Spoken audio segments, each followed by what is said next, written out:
Hello, my name is Vineet, and my topic for presentation today is non-aqueous solvents. Non-aqueous solvents में भी हम कौन सा topic पढ़ेंगे? हम पढ़ेंगे liquid ammonia, because liquid ammonia as a non aqueous solvent use किया जाता है। हमारे सिलेबस में दो लिक्विड अमोनिया और लिक्विड सल्फर डाइऑक्साइड दो अपने नॉन एक्वस सॉल्वेंट्स हैं, but in this section we will deal with liquid ammonia as a solvent.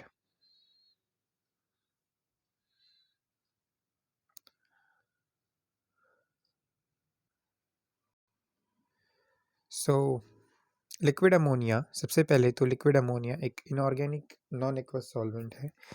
This is an inorganic non aqueous solvent and ये कोई भी सॉल्वेंट जो कि मतलब अदर देन वाटर है, जैसे कि कोई भी सॉल्वेंट लो, आप सपोज़ करो वाटर को छोड़ के कोई भी सॉल्वेंट अगर आप लोगे तो वो सब नॉन एक्वस सॉल्वेंट की ही कैटेगरी में आएंगे। जैसे लिक्विड अमोनिया हुआ, लिक्विड सल्फर डाइऑक्साइड हुआ, सल्फ्यूरिल क्लोराइड हुआ, फॉस्फोरस क्लोराइड हुआ, एंटीमनी क्लोराइड हुआ, क्लोरोफोम हुआ, हाइड्रोजन फ्लोराइड हुआ, bromine pentafluoride, any solvent, any compound जो कि वाटर के अलावा है, उसको हम नॉन एक्वस सॉल्वेंट की कैटेगरी में रखते हैं वाटर को छोड़ के। क्लासिफिकेशन अगर हम देखें कि भाई सॉल्वेंट्स का क्लासिफिकेशन कैसे होता है, तो क्लासिफिकेशन होता है बेस्ड ऑन देयर पोलैरिटी और नॉन पोलैरिटी। सो सबसे पहले भाई पोलर सॉल्वेंट्स कैसे होते हैं? पोलर सॉल्वेंट्स वो सॉल्वेंट्स होते हैं जो कि पोलर होते हैं नेचर के अंदर, जैसे वाटर है, अमोनिया है, ये हैं पोलर सॉल्वेंट्स। प्रोटोनिक और नॉन प्रोटोनिक सॉल्वेंट्स, प्रोटोनिक और नॉन प्रोटोनिक सॉल्वेंट्स क्या होते हैं? प्रोटोनिक सॉल्वेंट्स वो सॉल्वेंट्स होते हैं जो प्रोटोन दे सकते हैं, जो इनके अंदर से हम प्रोटोन को या H प्लस को एब्स्ट्रैक्ट कर सकते हैं, उसको हम बोलते हैं प्रोटोनिक सॉल्वेंट। जैसे आपका वाटर है, सल्फ्यूरिक एसिड है, ये जो हैं ये क्या हैं? Protonic solvents.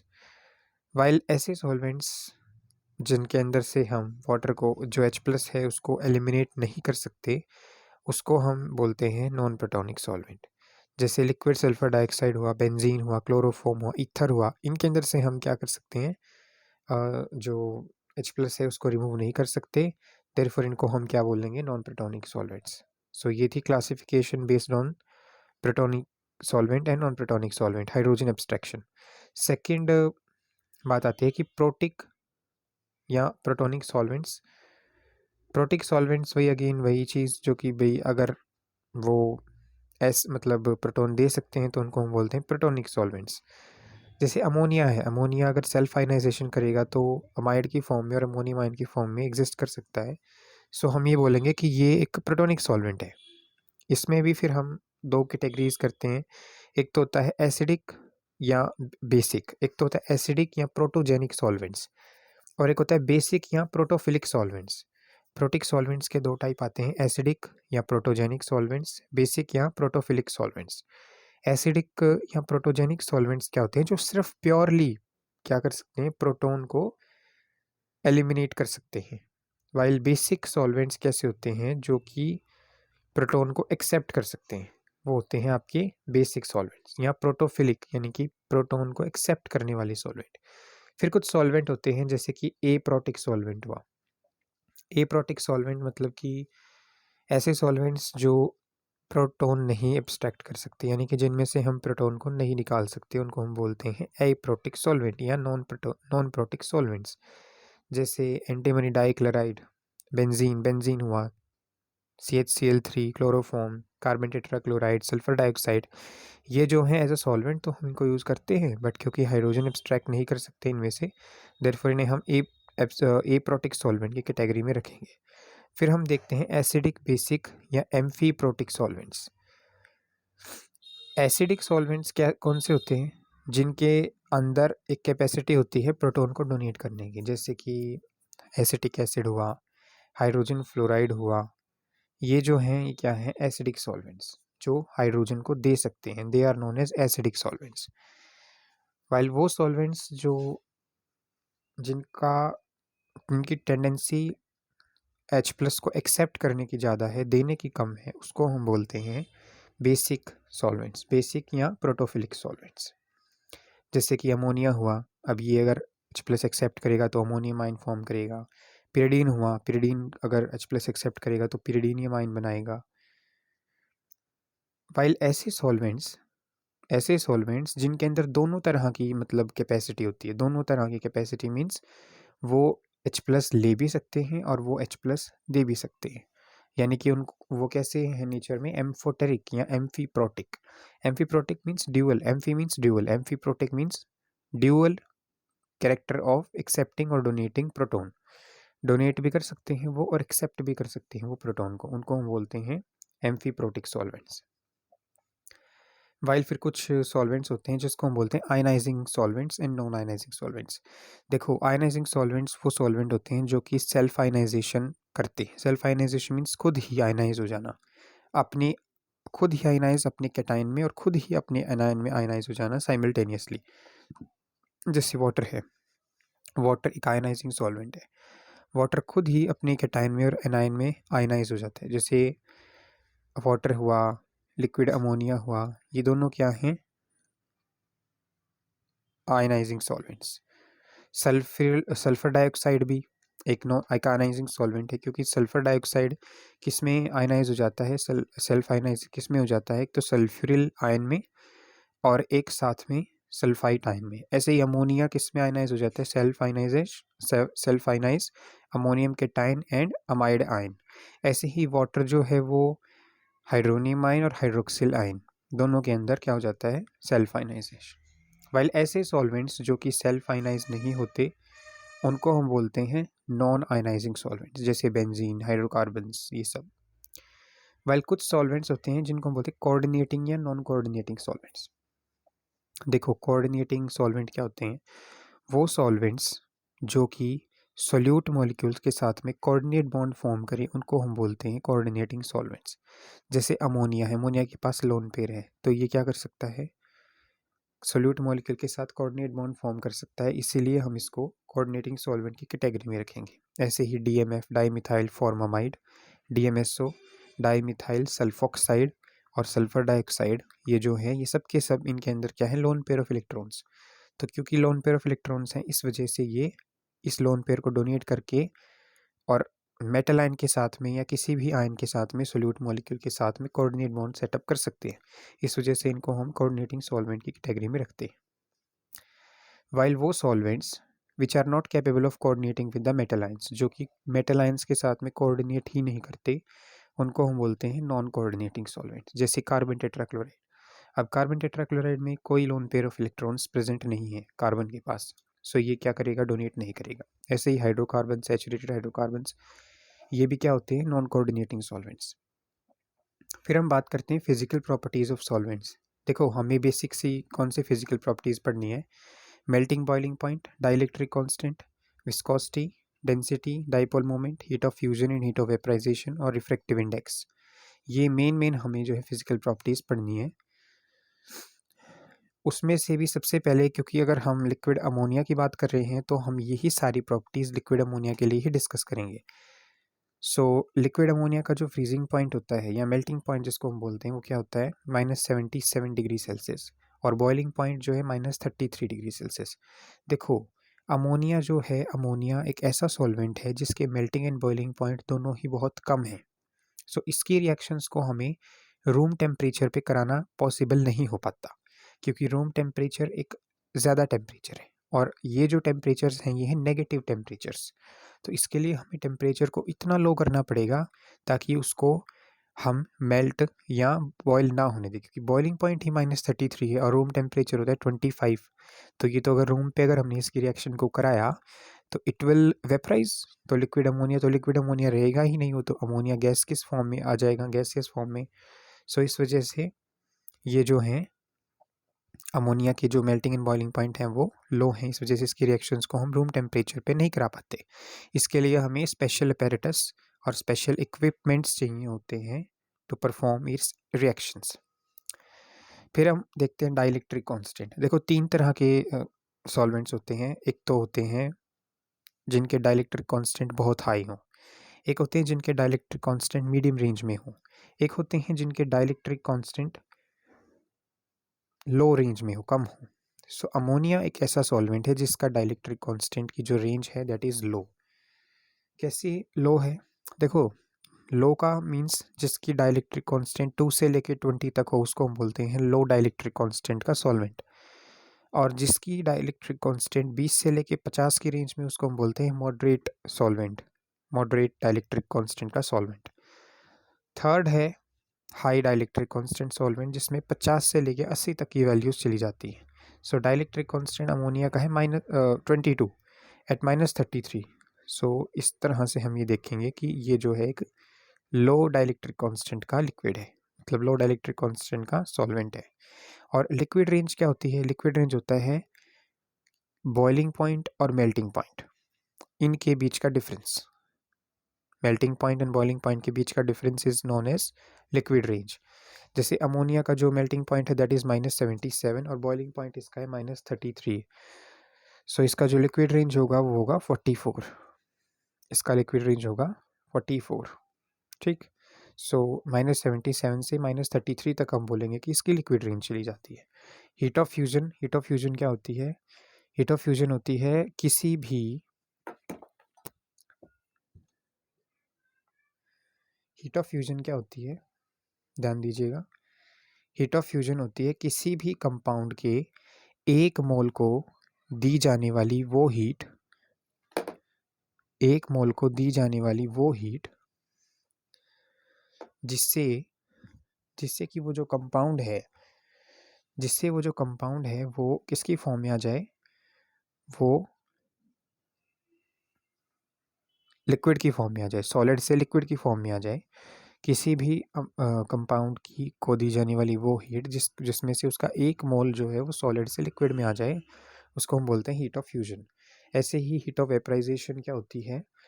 किसी भी कंपाउंड की एक मोल को दी जाने वाली वो हीट जिससे वो कंपाउंड की जो लिक्विड फॉर्म है, वो कंपाउंड की लिक्विड फॉर्म उसकी वेपर फॉर्म में चेंज हो जाए। जैसे वाटर अगर एज ए लिक्विड लिया मैंने, तो वाटर के एक मोल को दी जाने वाली हीट जिससे वाटर लिक्विड से वेपर में चेंज हो जाए उसको हम बोलते हैं हीट ऑफ वेपराइजेशन। और अगर वाटर जो है आइस की फॉर्म में है, तो आइस को यानी कि वाटर की सॉलिड फॉर्म को दी जाने वाली वो हीट जिससे उसका एक मोल, एक ही मोल के लिए सिर्फ, it is specific for one mole only, तो एक मोल को दी जाने वाली वो हीट जिससे सॉलिड से लिक्विड में उसका रूपांतरण हो जाए, चेंज हो जाए वो, उसको हम बोलते हैं हीट ऑफ फ्यूजन। जो कि अमोनिया के लिए है, हीट ऑफ फ्यूजन है 0.018 और heat of vaporization 23.6 kilo joule per mole. फिर हम बात करते हैं कि सेल्फ आयनाइजेशन। भाई self ionization it's already been discuss कि सेल्फ आयनाइजेशन क्या होता है? किसी भी सॉल्वेंट की वो टेंडेंसी होती है जिससे वो साइमल्टेनियसली इक्विलिब्रियम में रहते हुए अपने कैटायन और एनायन में चेंज हो जाता है, जैसे अमोनिया हुआ, वाटर हुआ। तो ये सेल्फ आयनाइजेशन शो करते हैं ये दोनों कंपाउंड्स। ऐसे ही acts as an associated solvent. Association मतलब एसोसिएटेड सॉल्वेंट मींस ऐसे सॉल्वेंट्स जो कि एसोसिएट एग्रीगेट्स की फॉर्म में रहते हैं। एसोसिएट्स की फॉर्म में क्यों रहते हैं ये? क्योंकि ये जो हैं ये आयन डाइपोल इंटरेक्शंस शो करते हैं। जैसे अमोनिया एक मॉलिक्यूल है, उसके पास lone pair of electrons present है, तो ऐसे ही साथ में एक और अमोनिया मॉलिक्यूल होगा, उसकी हाइड्रोजन आयन के बीच में और नाइट्रोजन आयन के बीच में, एक अमोनिया की नाइट्रोजन और दूसरे अमोनिया की हाइड्रोजन आयन के बीच में एक डाइपोल इंटरेक्शन सेटअप हो जाएंगी। अमोनिया जो है वो नेगेटिवली चार्ज्ड है, मतलब नाइट्रोजन उसका नेगेटिवली चार्ज्ड है और हाइड्रोजन अगले अमोनिया का पॉजिटिवली चार्ज्ड है। उनके बीच में एक इंटरेक्शन सेटअप हो जाएंगे, उसको हम बोलते हैं क्या? ये आयन डाइपोल इंटरेक्शंस, उसको हम बोलते हैं hydrogen bonding. So hydrogen bonding उनके बीच में सेटअप हो जाएगी। Then will discuss about why ammonia is a better solvent than water. तो भाई अमोनिया, भाई हम वाटर को भी सॉल्वेंट ले सकते हैं, फिर हम अमोनिया को ही सॉल्वेंट क्यों लेते हैं? क्यों हम अमोनिया को स्पेसिफिकली सॉल्वेंट लेते हैं? इसके लिए हम अब बात करते हैं। देखो, सबसे पहले तो poor conductor of electricity, ammonia जो है वो पुअर कंडक्टर है इलेक्ट्रिसिटी का, क्योंकि इसकी जो सेल्फ आयनाइजेशन की टेंडेंसी है वो जनरली थोड़ी सी वीक है वाटर से। वाटर की जो सेल्फ आयनाइजेशन की टेंडेंसी है दैट इज़ वेरी हाई, तो इस वजह से ये थोड़ा आयंस की फॉर्म में कम एग्जिस्ट करता है। इसलिए कभी कभी हम ये बोल देते हैं कि जो अमोनिया है, अमोनिया एक पुअर कंडक्टर ऑफ इलेक्ट्रिसिटी है। कभी कभी हम क्या बोल देते हैं कि अमोनिया एक पुअर कंडक्टर ऑफ इलेक्ट्रिसिटी है। ठीक है, दूसरी हम बात करते हैं कि भाई इसकी जो स्पेसिफिक हीट है, अमोनिया की जो स्पेसिफिक हीट है that is greater than water, water से ज़्यादा है इसकी स्पेसिफिक हीट। अमोनिया की जो स्पेसिफिक हीट है that is greater than water.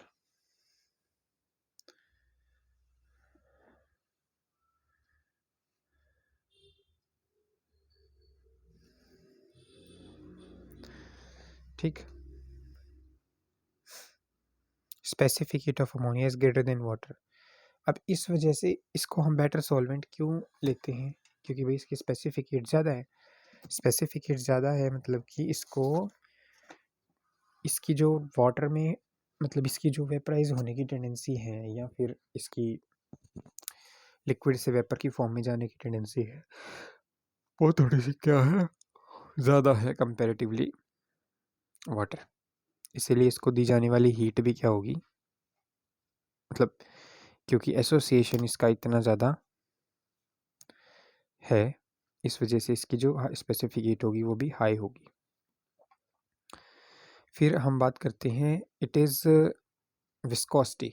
तो विस्कोसिटी के बारे में अगर पॉइंट देखें हम, तो ये विस्कस इस कम है वाटर से, वाटर से कम विस्कस। क्यों? क्योंकि इसका एसोसिएशन कम। एसोसिएशन क्यों कम? एसोसिएशन इसीलिए कम क्योंकि इसमें हाइड्रोजन बॉन्डिंग की एक्सटेंट उतनी नहीं होती जितनी वाटर में होती है।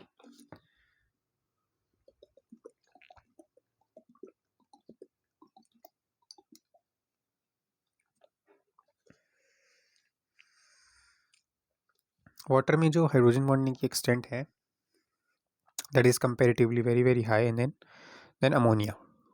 ठीक है, इस वजह से इसकी विस्कोसिटी जो होती है वो कम होती है। अब विस्कोसिटी कम है दैट मीन्स इसकी जो रेट ऑफ फ्लो है वो ज़्यादा है। High critical temperature and pressure, critical temperatures और प्रेशर्स इसके हाई होते हैं। Less associated than water due to lesser hydrogen bonding, वही again due to formation of strong reducing. ये लाइन पूरी नहीं है यहाँ पर, इसको हम बाद में देखेंगे। सो 4 टाइप की रिएक्शंस हमें पढ़नी होती है। First is acid base, second is precipitation या मेटाथेटिकल रिएक्शंस, और third is redox reactions, and fourth is solvation reactions. So number 1 is metathetical और प्रेसिपिटेशन रिएक्शंस। सो सपोज करो भी, एक बार हमें ये देखना पड़ता है कि क्या होती है मेटाथेटिकल रिएक्शन। देखो मेटाथेटिकल रिएक्शन का मीन क्या है, क्या मतलब क्या है इसका, कि जैसे हम बोल रहे हैं कि भाई कोई given reaction is a metathetical reaction, so what is the true meaning of this line.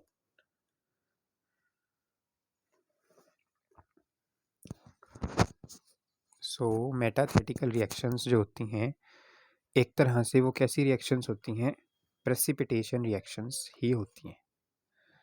मेटाथेटिकल reactions कैसी रिएक्शंस होती हैं, प्रेसिपिटेशन रिएक्शंस, इन्हीं को हम क्या बोलते हैं, मेटाथेटिकल रिएक्शंस।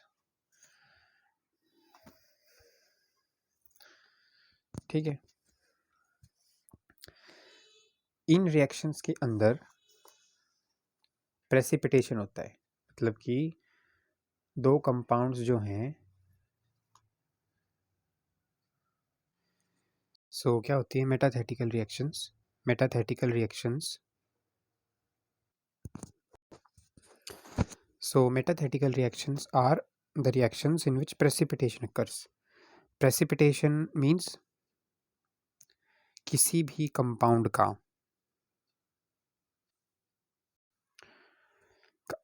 किसी भी कंपाउंड का इनसॉल्युबल फॉर्म में प्रेजेंट होना उसका प्रेसिपिटेट कहलाता है। जैसे अगर AgCl है, AgCl, अगर AgCl का प्रेसिपिटेट बन जाए तो प्रेसिपिटेट का मतलब क्या होगा कि वो ऐसा कंपाउंड होगा जो कि वाटर के अंदर सॉल्युबल नहीं होगा, उसको हम बोलते हैं प्रेसिपिटेट। प्रेसिपिटेट का जनरली मीनिंग यही होता है कि इनसॉल्युबल फॉर्म में प्रेजेंट होना। जैसे अगर हमने दो सॉल्यूशंस मिक्स किए, सिल्वर नाइट्रेट का और बेरियम क्लोराइड का, और रिएक्शन हुई, अब रिएक्शन हुई तो AgCl का प्रेसिपिटेट बना और साथ में बेरियम नाइट्रेट फॉर्म हुआ। अब जो AgCl है, AgCl एक इनसॉल्युबल कंपाउंड है, वाटर के अंदर जनरली इनसॉल्युबल नहीं होता, ये सॉल्युबल नहीं होता। इस वजह से हम AgCl को एक इनसॉल्युबल प्रेसिपिटेट के रूप में देखते हैं। दूसरी, तो ये तो थी फर्स्ट रिएक्शन जिसमें हम ये देखते हैं कि भाई क्या होता है, प्रेसिपिटेशन रिएक्शन। सेकंड होती है salt formation reactions. Salt formation means वही सेम रिएक्शन जिसमें हम एक एसिड मिलाते हैं, एक बेस मिलाते हैं, दोनों न्यूट्रलाइज होते हैं आपस में, न्यूट्रलाइजेशन रिएक्शन करके वाटर एलिमिनेट करके और एक सॉल्ट की फॉर्मेशन करते हैं। अब वही है जैसे अमोनिया के केस में ये जो फॉर्मेशन रिएक्शंस हैं सॉल्ट की, ये जब अमोनिया एक प्रोटिक सॉल्वेंट के रूप में आता है उसको हम बोलते हैं उसकी salt formation reaction.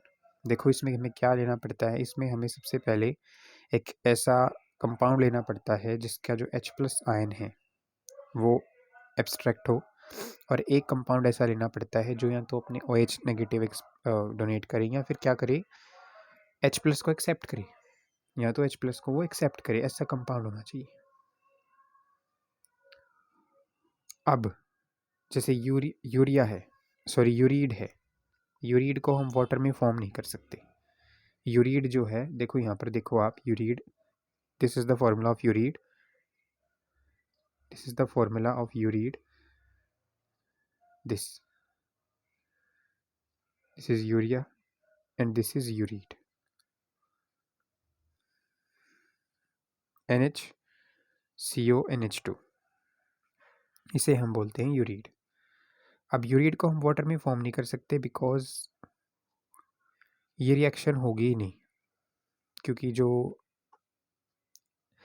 Ammonium salt है वो अमोनियम सॉल्ट जो होगा वो वाटर को H+ देने की औकात ही नहीं रखता, वाटर को H+ देने की उसकी कैपेबिलिटी ही नहीं, टेंडेंसी ही नहीं है। अगर वाटर को H+ कोई दे सकता है तो वो है इससे भी ज़्यादा बड़ा एसिड, क्योंकि वाटर एसिडिक नेचर का होता है, हमें पता है, बहुत एक एम्फोटेरिक कैरेक्टर का सॉल्वेंट है, तो उसमें दोनों नेचर होते हैं। इस वजह से वाटर को एसिड वही दे सकता है जो वाटर से भी ज़्यादा एसिडिक होगा। अब वाटर से ज़्यादा एसिडिक तो NH2 ग्रुप है नहीं, तो NH2 ग्रुप अपना जो एसिड है वो वाटर को नहीं दे सकता। वाटर को वो अगर अपना ग्रुप नहीं दे सकता acidic group, that means sodium urate नहीं फॉर्म हो सकता। वाइल अगर यूरिया जो है, यूरिया अगर आपने ले लिया, लेकिन लिक्विड अमोनिया में रिएक्शन आपने कराई, लिक्विड अमोनिया में आपने रिएक्शन कराई तो मतलब कि अमोनिया प्रेजेंट था और यूरिया प्रेजेंट था। अब यूरिया ने क्या किया, लिक्विड अमोनिया में जो रिएक्शन हुई उसमें क्या हुआ, जो अमोनियम सॉल्ट था उसने हाइड्रोजन दिया अमोनिया को और साथ में क्या बना लिया, अमाइड। अब लिक्विड अमोनिया में NH2 नेगेटिव भी प्रेजेंट होगा। अब NH2 नेगेटिव एक बेस है और NH2CONH2 ये क्या है, एक एसिड। एसिड क्यों, क्योंकि ये हाइड्रोजन दे सकता है। यूरिया जो है एक एसिडिक नेचर का शो यहाँ पर अपना करेगा, एसिडिक नेचर, तो H+ यहाँ से एब्स्ट्रैक्ट हो जाएगा। H+ जैसे ही एब्स्ट्रैक्ट हुआ ये किस में चेंज हो जाएगा, यूरिड में, और साथ में क्या बन जाएगा, अमोनिया। तो ये थी first is acid base reactions, this was salt formation reaction. Third are acid base reactions.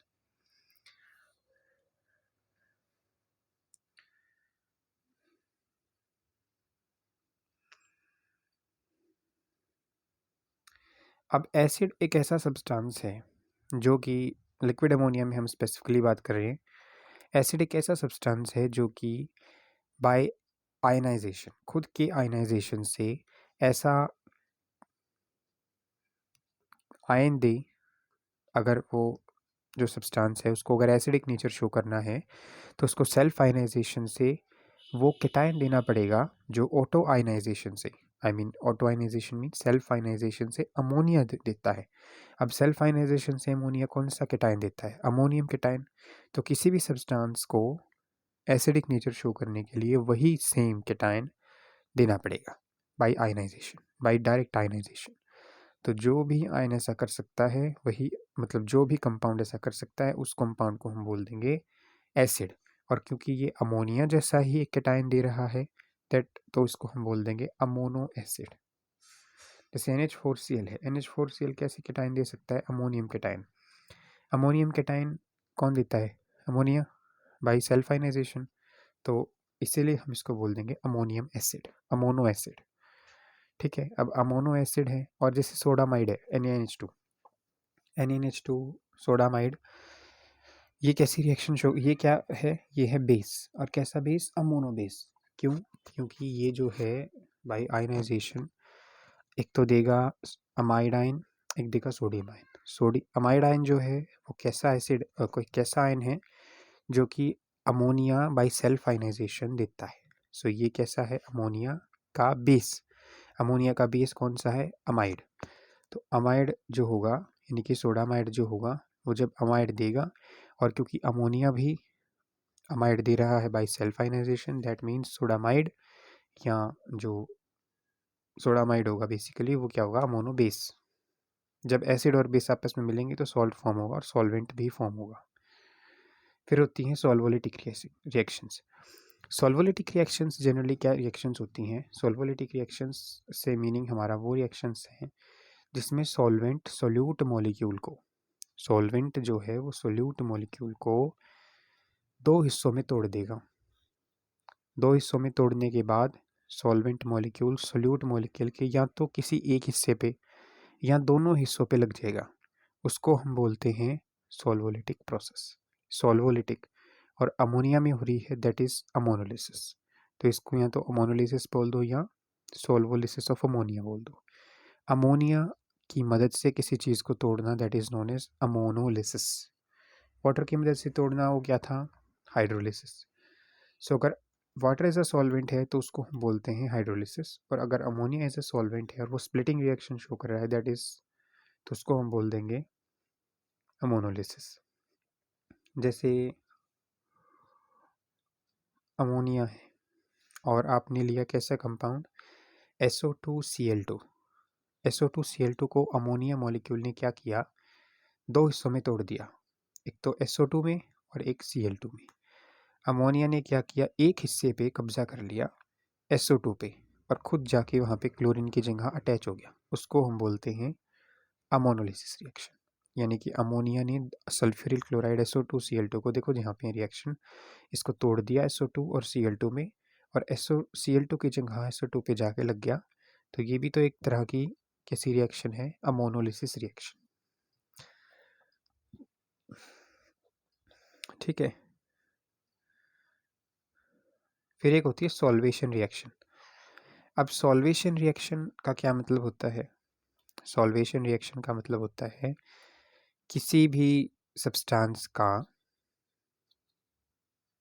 अगर कैटायन हो एनायन हो, सॉल्वेंट मान लो कोई भी सॉल्वेंट हो, और उस सॉल्वेंट मॉलिक्यूल जो है किसी भी सब्सटेंस के कैटायन या एनायन पार्ट पे जाके और अटैच्ड हो जाए, सॉल्वेंट मॉलिक्यूल कैटायन या एनायन पार्ट पे जाके किसी भी सब्सटेंस के अटैच हो जाए तो उसको हम बोलते हैं सॉल्वेशन रिएक्शन। उसको हम, अगर अमोनिया में वो रिएक्शन हो रही तो उसको हम बोलेंगे अमोनिएशन, अमोनिएशन reaction.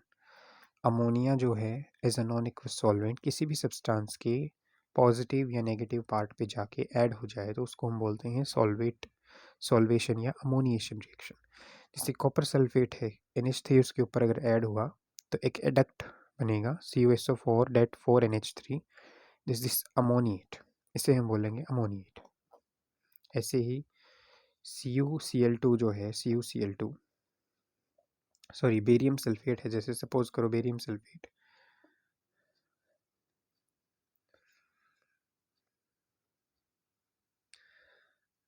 So this is first reaction of ammonia. बाकी की जो दो रिएक्शंस हैं वो water and sulphuric acid as a solvent लेकर दी गई हैं। तो अगर हमें सिर्फ अमोनिया पढ़ना है तो फर्स्ट रिएक्शन देख लो, और सेकेंड अगर हमें रिएक्शन देखनी है तो वो देख लो जब water as a solvent, non sorry aqueous solvent है, क्योंकि वाटर तो एक्वस सॉल्वेंट है। सो Cu+2 और क्लोरीन आपस में जब वाटर के साथ रिएक्ट करेंगे तो ये जो कैटायनिक पार्ट है इसका, कैटायनिक पार्ट यानी कि क्यूप्रिक आयन, क्यूप्रिक आयंस के ऊपर क्या हो जाएगा, वाटर मॉलिक्यूल्स जो है वो जाके अटैच हो जाएंगे, उसको हम बोलते हैं क्या, हाइड्रेशन रिएक्शन। क्योंकि ये हाइड्रेट ही है, बेसिकली ये क्या है, हाइड्रेट। और BaSO4 जो है अगर H2SO4 से रिएक्शन करेगा तो BaSO4.3H2SO4 टाइप का एक एडक्ट कंपाउंड बनेगा। Adduct means addition product, addition compound. इसमें क्या होगा, बेरियम सल्फेट जो होगा वो H2SO4 के साथ में अटैच हो जाएगा, या ऐसे बोल लो कि H2SO4 जो है वो बेरियम सल्फेट से अटैच हो जाएगा। सो ये सॉल्वेट बन गया H2SO4 का। फिर रिएक्शंस आती हैं, रिएक्शंस इन लिक्विड अमोनिया। सो वही रिएक्शंस है कि लिक्विड अमोनिया आयनाइज कैसे होता है। फिर उसके बाद प्रोटोलिसिस रिएक्शन। प्रोटोलिसिस रिएक्शन में ये देखो आप, C double bond O bond था, उस पर NH3 ने अगर रिएक्शन की शो, तो देखो ये कैसी रिएक्शन है।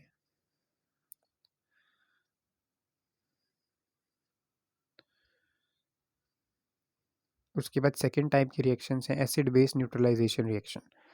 इसमें एसिड और बेस आपस में आते हैं और न्यूट्रलाइज होकर क्या बना लेते हैं, सॉल्वेंट एंड सॉल्ट।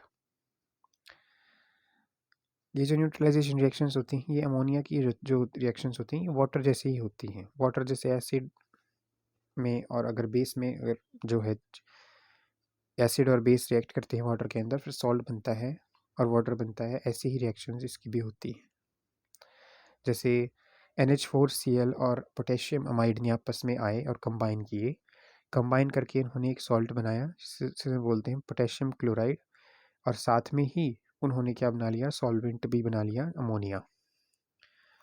सो ये क्या है, एक ऐसी ही तो रिएक्शन हुई जिसमें जैसे सपोज करो NaCl होता, NaCl यहाँ पर KCl की जगह बनता, और HCl जो है हम NH4Cl की जगह लेते, और NaOH जो है हम यहाँ KNH2 की जगह लेते, और साथ में हमारे पास यहाँ पे क्या निकलता बाद में, वाटर और NaCl। ऐसी ही तो रिएक्शन हुई है जैसे वाटर की रिएक्शन होती है। उसके बाद थर्ड है precipitation reaction. KCl plus AgNO3 इन्होंने आपस में रिएक्शन की और AgCl एज अ प्रेसिपिटेट बन गया। ये रिएक्शन रिवर्स हो जाती है जी, जो रिएक्शन है दिस इज जनरली रिवर्स। कई बार ऐसा होता है कि लिक्विड अमोनिया में रिएक्शन रिवर्स चलती है, AgCl और KNO3 सपोज करो यहाँ पर, जैसे इन्होंने तो ये ले लिया, बेरियम नाइट्रेट का एग्जांपल ले लिया, मैं अगर KNO3 लेता तो यहाँ पे जो ये फर्स्ट रिएक्शन आपने देखी, ये दिस रिएक्शन, ये रिएक्शन रिवर्स हो जाती है लिक्विड अमोनिया में। लिक्विड अमोनिया में रिएक्शन कैसे होती है, AgCl plus KNO3 gives KCl plus AgNO3, ये रिएक्शन चलती है लिक्विड अमोनिया में।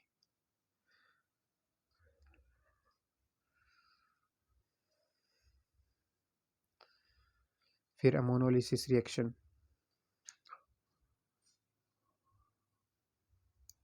अमोनोलिसिस रिएक्शन में देखो जैसे सब ये भी वाटर जैसी ही होती हैं, जैसे कोई भी मिथाइल क्लोराइड यहाँ आपके पास, यहाँ कोई भी एल्काइल हैलाइड था, उस पर अमोनिया आया, अमोनिया वहाँ पे क्या किया, अमोनिया एक क्लोरीन यानी कि क्लोराइड जो है उसको रिप्लेस करके और खुद लग गया, तो ये क्या क्या किया इसने, ये इसने एक अमोनिएशन रिएक्शन शो की, सॉरी अमोनोलिसिस रिएक्शन शो करी। अमोनिया ने इस मॉलिक्यूल को आपस में तोड़ दिया, एक तो R और एक हैलाइड आयन में तोड़ के खुद लग गया NH2 ग्रुप।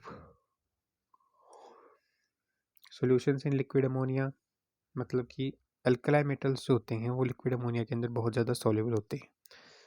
लिक्विड अमोनिया में स्पेसिफिक सॉल्युबिलिटी होती है अल्कलाई मेटल्स की, इनके जो सॉल्यूशंस होते हैं वो बहुत ज़्यादा रिड्यूसिंग होते हैं नेचर में, बहुत रिड्यूसिंग होते हैं नेचर में, पैरामैग्नेटिक होते हैं, क्योंकि नंबर ऑफ अनपेयर्ड इलेक्ट्रॉन्स बहुत ज़्यादा होते हैं इन सॉल्यूशंस के अंदर।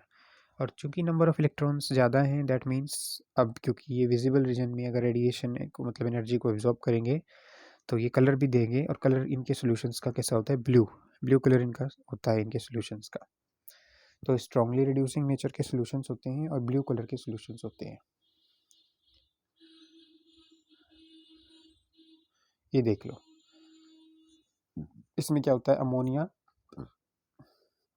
सोडियम आयन के साथ में कंबाइन करके, और एक तो अमोनिएटेड कैटायन और एक अमोनिएटेड इलेक्ट्रॉन की फॉर्मेशन करता है, दोनों के दोनों अमोनिएटेड ही फॉर्म में रहते हैं और ये अमोनिएट्स की फॉर्म में प्रेजेंट होते हैं। और ये जो अमोनिएटेड इलेक्ट्रॉन्स हैं सिर्फ यही क्या है, रिस्पॉन्सिबल है ब्लू कलर के लिए। अब पहले तो हम देखते हैं कि एडवांटेजेस क्या हैं ब्लू कलर, मतलब एडवांटेजेस क्या हैं सॉल्यूशन के लिक्विड अमोनिया में। फर्स्ट एडवांटेज है अल्कलाई मेटल्स का जो सॉल्यूशन होता है वो लिक्विड अमोनिया के अंदर एक बहुत क्लियर सा सॉल्यूशन होता है, बहुत क्लियर सॉल्यूशन अल्कलाई मेटल्स का प्रेजेंट होता है लिक्विड अमोनिया के अंदर, विदाउट एनी रिएक्शन, कोई रिएक्शन भी नहीं करते, बहुत अच्छा सोल्यूशन फॉर्म होता है और कोई रिएक्शन भी नहीं करते, और ब्लू कलर का बहुत सुंदर सा सोल्यूशन उनका प्रिपेयर होता है। सेकंड है अल्कलाई मेटल के जो सॉल्यूशंस हैं लिक्विड अमोनिया के अंदर बहुत अच्छे रिड्यूसिंग एजेंट्स हैं ड्यू टू पैरामैग्नेटिक करेक्टर। इतनी ज़्यादा स्ट्रॉन्ग रिड्यूसिंग करेक्टर के हैं कि वाटर जो हाइड्रोजन है हाइड्रोजन से भी ज़्यादा रिड्यूसिंग करेक्टर के हैं। थर्ड है अमोनियम सॉल्ट्स जो हैं, अमोनियम सॉल्ट्स कई अन्य तरह के जो मेटल के सॉल्ट्स हैं, हैलाइड्स हैं, सल्फाइड्स हैं, उनको प्रेसिपिटेट करके और उनकी को प्रोडक्ट फॉर्म में बनाता है। मतलब अमोनिया जो है liquid ammonia as a solvent हम लें तो जो रिएक्शंस आप वाटर में नहीं करा सकते वो लिक्विड अमोनिया में आप करा सकते हो। फोर्थ है tendency for solvolysis is less in liquid ammonia than water. कई बार जैसे सॉल्वोलिसिस की टेंडेंसी हमारी काम की नहीं होती, तो वहाँ पे अगर वाटर अगर आपने जैसा सॉल्वेंट लिया है तो वो हाइड्रोलिसिस करा देगा।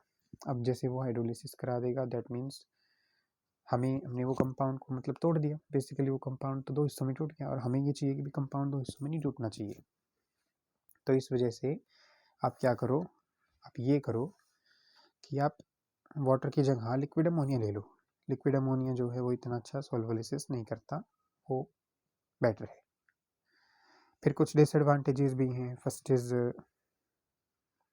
कि ये इसका जो है लो टेम्परेचर है और हाई प्रेशर रिक्वायर होता है इसकी टेम्परेचर्स कराने के लिए। लो टेम्परेचर क्योंकि बिकॉज लिक्विड रेंज कम है, -33 से -77, दैट इज़ ओनली 44 ही इसकी लिक्विड रेंज है, -44। तो इतनी कम लिक्विड रेंज पे हमें इस टेम्परेचर को कराना होता है, ठीक है। दूसरी बात, इसका हाइग्रोस्कोपिक सा नेचर होता है। हाइग्रोस्कोपिक मीन्स वाटर को एब्जॉर्ब करने का। तो रिएक्शन वेसल में थोड़ा सा भी वाटर अगर प्रेजेंट है तो फिर वो अमोनिया जो है लिक्विड अमोनिया उसको एब्जॉर्ब कर लेगा। थर्ड इज लिक्विड अमोनिया जो है बहुत एक सोफिस्टिकेटेड सा सॉल्वेंट है, उसको ऐसे प्रिपेयर नहीं, मतलब उसकी रिएक्शंस को हम ऐसे नहीं करा सकते, उसके लिए स्पेशल लेबोरेटरी होनी चाहिए, और दूसरी बात स्पेशल इक्विपमेंट्स ही भी होने चाहिए ताकि वो रिएक्शन परफॉर्म हो सके। और दूसरी बात फोर्थ अगर एज अ ले लो, क्योंकि इसका जो ऑर्डर होता है वो एक ऑफेंसिव पंजेंट ऑर्डर होता है, वो बहुत इरिटेटिंग सी स्मेल होती है इसकी अमोनिया की। इस वजह से भी हम अमोनिया को नहीं यूज़ करते। So this was all about liquid ammonia. Thank you so much.